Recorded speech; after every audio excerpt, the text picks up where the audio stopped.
Hello ചങ്ങായിമാരെ, അസ്സലാമലൈക്കും. ആരിപ്പോഴും വിചാരിച്ചാൽ കഴിഞ്ഞിട്ട് 3 കൊല്ലേ ലീവ് പോയതോ കഴിഞ്ഞ് ഒരേ സീന് കൈമട് പോയി ഒന്ന് കൊല്ലി എന്നിട്ടാ പോയത്.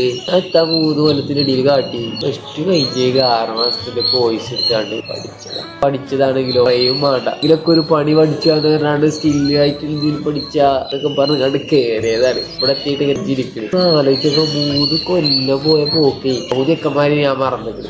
ഇപ്പൊ പഠിച്ചിട്ട് 4 ചെക്കന്മാര് ഓലെ മാത്രം എനിക്ക് അറിയുള്ളൂ. അതിലൊരു കുട്ടികളെ എനിക്കറിയില്ല, പേരൊക്കെ മറന്നിട്ടുണ്ട്. അത് ഗേൾസ് ആയാലും ബോയ്സ് ആയാലും എന്നിട്ടപ്പോ പോയത് ആ 3 കൊല്ലൊക്കെ ആ ചെക്കന്മാരൊക്കെ എവിടെ ഉണ്ടാവും, എന്താ പോലൊക്കെ ചെയ്യുന്നത്. എന്തോ ഒരു പഠിച്ചിട്ട് കുറെ പഠിച്ചാൽ പോകുന്നുണ്ട്, എന്തപ്പോ ചെയ്യുന്നത്. ഇപ്പൊ നടക്കുന്ന ചെക്കന്മാരൊക്കെ അവിടെ ആയിട്ട് പണിയെടുക്കുന്നത്, ഞാനും ഇവിടെ ആയിട്ട് പണിയെടുക്കുന്നത്. ചില ആൾക്കാർ പണിയെടുക്കുന്നുണ്ട്, ചില ആൾക്കാർ പഠിക്കുന്നുണ്ട്. പക്ഷെ ആ +2 ഇല്ല ചെക്കന്മാരെവിടെ, ചെക്കന്മാരെ എനിക്കറിയില്ല, പേര് മറന്ന്. ഞാൻ എന്നിട്ട് ഇങ്ങനെ ഫോട്ടോ നോക്കിട്ടോ, ടൂർ പോയ ഫോട്ടോ ഒക്കെ അതിൽ പകുതി ചെക്കന്മാരെ പേര് മനസ്സിലാവണില്ല, ആരൊക്കെ ആളെ മനസ്സിലാവണില്ലേ. 3 കൊല്ലം പോയ പോക്ക്. ഓക്കെ, അസ്സലാമു അലൈക്കും.